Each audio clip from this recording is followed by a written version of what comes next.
Karen called police on my ranch. I'm the county sheriff. You can't just ride around on tractors like it's your land. That's what Karen yelled. Standing in my gravel driveway, phone out, finger trembling with rage. She had no idea who she was talking to. I filed a report, she shouted. I'm calling the sheriff. I took off my gloves, brushed the dust off my jeans. Then I smiled, pulled my badge off my belt, and said, Ma'am, I am the sheriff. She froze, mid-sentence, mid-self-righteous huff. And just like that, her fake HOA fantasy started falling apart, one lie, one clipboard, and one public meltdown at a time. I've worn the badge for 17 years, 12 of those as deputy, the rest as sheriff of Lakeview County, a place where the cattle outnumber people 3-1, and we still trust folks to handle their own fences before calling in the law. When my daddy passed, he left me 80 acres, part pasture, part Pine Ridge. I expanded it to 120 and built a modest ranch house just far enough from town to think straight. After years of kicking down doors, investigating rustled livestock rings, and handling meth labs disguised as haylofts, I was ready for quiet. Then Karen showed up. She rolled into town 6 months ago, all shiny SUV and manicured landscaping. Bought a 5-acre lot off the south slope that used to belong to a widow who moved to be with her grandkids. Her porch was up in a month, her mailbox taller than regulation, with a gold eagle screwed on top. I figured she was just another transplant wanting country charm without the dirt. Then the notices started. It began with the walkers. Karen left a letter in their mailbox stamped Pine Ridge Community Enforcement Unit, violation uncontained hay bales within visible line of sight. The walkers, 70 and 72, asked me if it was real. No, ma'am. I told Miss Ellie, we don't have a community enforcement unit. We have a sheriff's office, and I run it. Next came Bo Chen, a Vietnam vet who runs goats on a rocky hillside near the highway. She tried to fine him for excessive livestock odor and demanded $75 be paid via Zelle to the HOA General Fund. But there's no HOA out here, just land deeds and fence lines. She made flyers, printed laminated codes, even formed a Facebook group called Pine Ridge Aesthetic Alliance, claiming she was restoring visual order to a deteriorating community. Then she started handing out warning citations for things like aggressive barn colors, roosters audible before 7 non-native grasses exceeding aesthetic height, unauthorized flag display angles.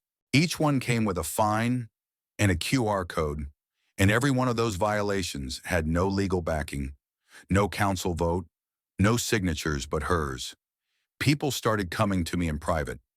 Sheriff, they'd say, is this real? And every time I'd shake my head and say, no, and it never will be. But not everyone had the nerve to ask. Some just paid because they were scared, because she sounded confident, because she showed up with laminated sheets and compliance forms. And that's how a fake sheriff always starts, with fear. I warned her once. She had blocked a neighbor's gate with her SUV while filming a TikTok about property value degradation due to low-effort ranchers. I stopped by, in uniform, and said, Ma'am, cease any and all impersonation of a regulatory body. There is no HOA. You are not in charge of anyone's barn, goat, or wind chime. She smirked. Then maybe it's time someone was. 2 weeks later, she called the police.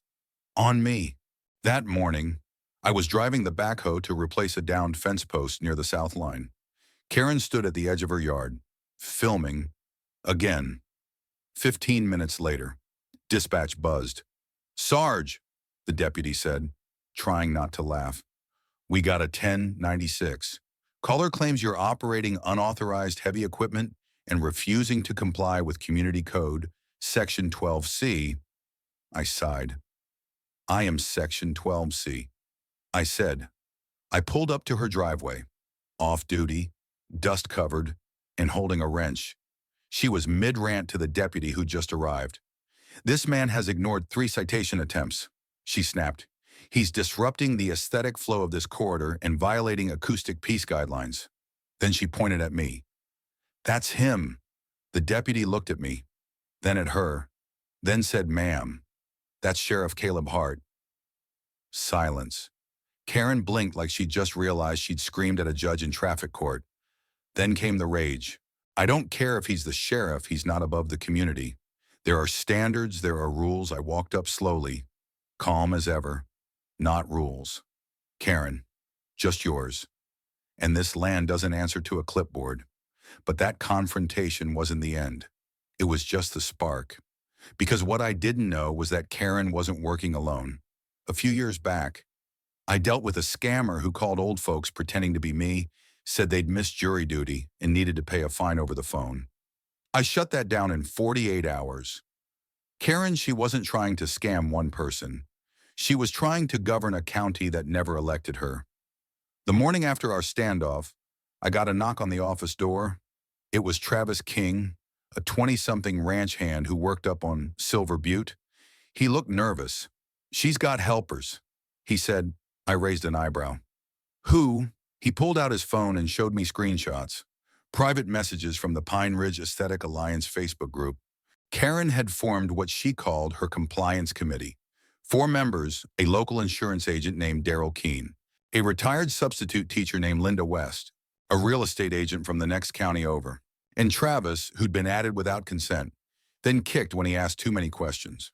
They were using fake ordinance numbers, quoting non-existent statutes, and threatening administrative liens on land that hadn't changed hands since Lincoln was alive.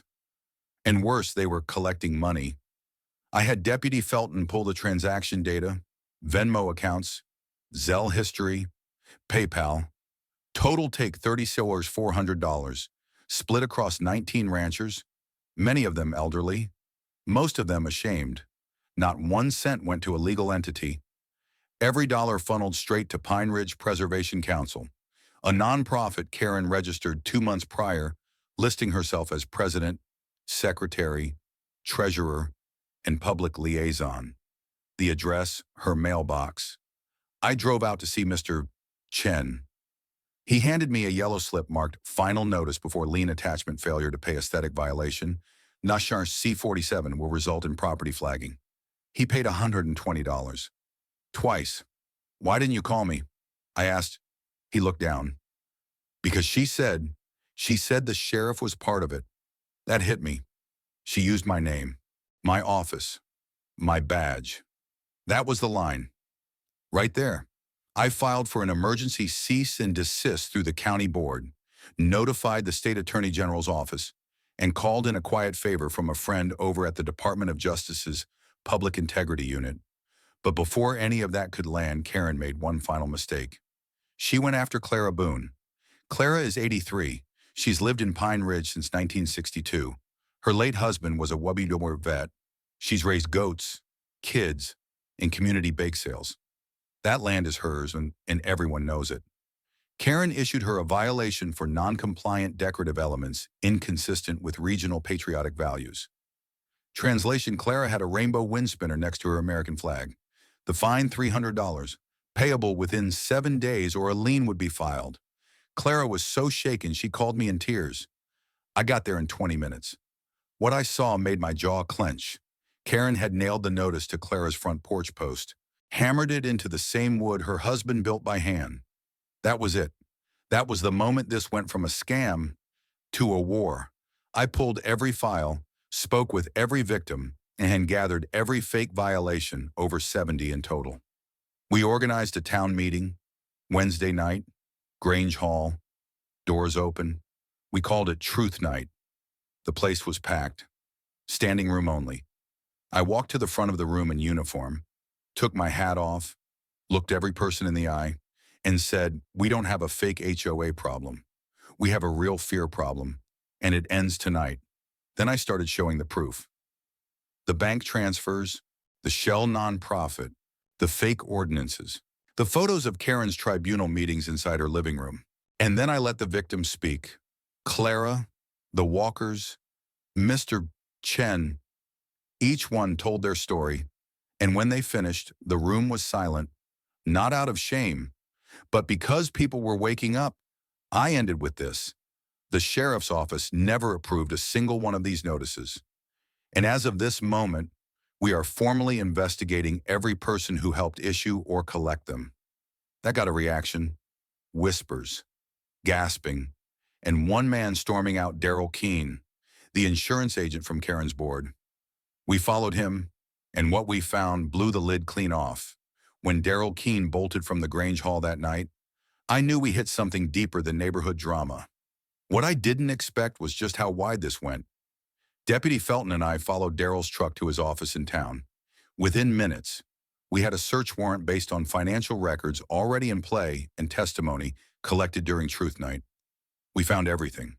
Files labeled target properties, folders marked flag then offer, spreadsheets tracking who paid, who argued, and who might sell next. Turns out, Daryl wasn't just Karen's sidekick. He was running a land flipping operation, targeting elderly ranchers through fake violations, pressuring them into selling at a discount, then turning the land for profit through his wife's real estate firm 2 counties over. Karen created the fear. Daryl made the offers. His wife closed the deals, a 3-person real estate racket, hiding behind made-up codes and official-looking letterhead. I called a joint task force, pulled in the county assessor, state zoning board, 2 federal agents I trusted from a prior case. We spent 48 hours mapping it all. 7 families had already sold. 5 more were being pushed through Karen's fake compliance threats. She wasn't just pretending to be the HOA president. She was the tip of a fraud spear, driving real families off generational land. And now we had the whole shaft. We made the arrests at dawn. Karen was in her driveway in a robe, coffee in one hand, clipboard in the other, handing out what she called final visual disruption warnings. When I walked up with my badge out, she actually smirked. "I figured this would happen," she said. "You did. I've always known pioneers face resistance." "You're not a pioneer, Karen," I said, taking the clipboard from her. "You're a fraud." And this, I waved the laminated noise disruption form she created, is a federal offense when used to collect money. She tried to turn away, but the cuffs went on before she reached the porch. Daryl and his wife were picked up 30 minutes later. Searches confirmed everything. Over $320,000 in profits, all through sales triggered by threats Karen made. Dozens of ranchers extorted or harassed. Families pressured to move. Land turned into suburban parcels. It wasn't about goats or hay. It was about control. About taking rural land from folks too kind to fight and selling it to people who didn't know what barbed wire even smells like. We held a press conference that Friday. I stood at the podium on the courthouse steps, in full uniform.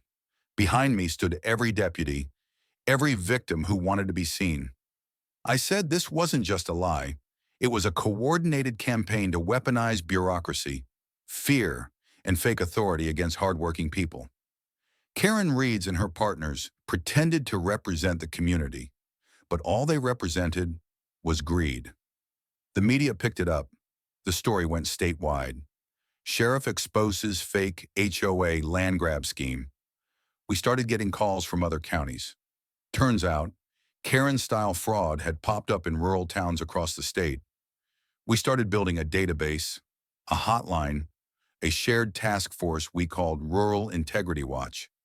Karen was charged with impersonation of a regulatory official, conspiracy to commit fraud, wire fraud, elder abuse through coercion, false lien filing. She took a plea deal, 5-year, no parole, restitution $310,000, and a court order banning her from participating in any civic leadership group for life.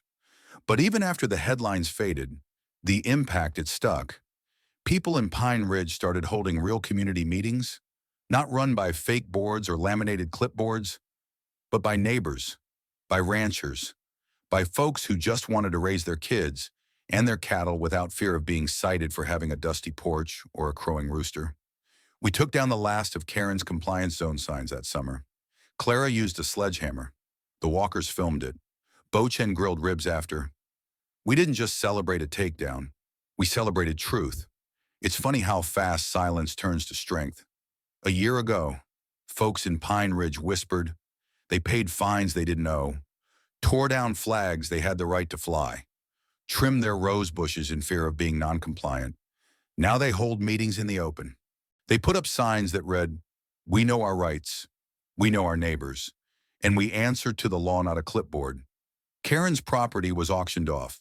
Ironically, the buyer was one of her own victims, Bo Chen's daughter, freshly returned from college, ready to raise goats on the same ridge Karen once called a visual hazard.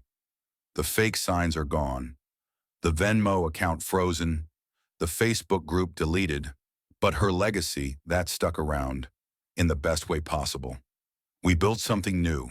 We started the Pine Ridge Land and Liberty Board, a real nonprofit, run by locals, focused on protecting landowners from harassment, educating newcomers, and teaching people how to recognize a scam before it wraps itself in civic language. At our first event, we gave out laminated cards that read, "There is no HOA here. If you have questions, ask the sheriff." Each card had a little badge icon at the bottom, not because I needed to be remembered, but because I wanted folks to remember where the line really is. The walkers host potlucks again. Clara got her porch repainted with rainbow pinwheels and an American flag side by side. And me, I still ride fence every morning before the radio comes on. Only now, I do it with a smile. Because the people of this town remembered something powerful, that the law isn't a piece of paper. It's not a QR code. It's not a threat printed in cursive. It's trust earned, shared, and defended. Last week, I spoke at the state capitol. Civic leaders from 30 counties sat in the rotunda as I said, "The next time someone shows up at your door with a badge they printed at home and rules they wrote in their garage, don't hand over your money. Don't hand over your rights. Hand them the number to my office. And tell them real sheriffs don't issue garden citations." The room laughed, but it landed. They're drafting the Rural Property Protection Act now based on our case. It'll require any civic fine to come with a state-backed registration ID and prohibit non-government organizations from issuing threats of liens without legal approval. Karen never saw that coming, but maybe that's the point. Maybe people like her never do because they count on fear, not facts, on silence, not community, and on titles no one elected. But out here, we still shake hands after church. We still wave from tractors. And we still believe in something stronger than laminated lies each other. Call to action. If someone hands you a notice, ask who signed it. If they say compliance, ask who voted. If they demand money, ask which law they're citing. And if all they have is a badge that doesn't scan and a voice that sounds more confident than correct, close the gate, because America doesn't run on HOA handouts. It runs on neighbors, on justice, and on knowing that real authority, it walks quiet and it works hard, just like us.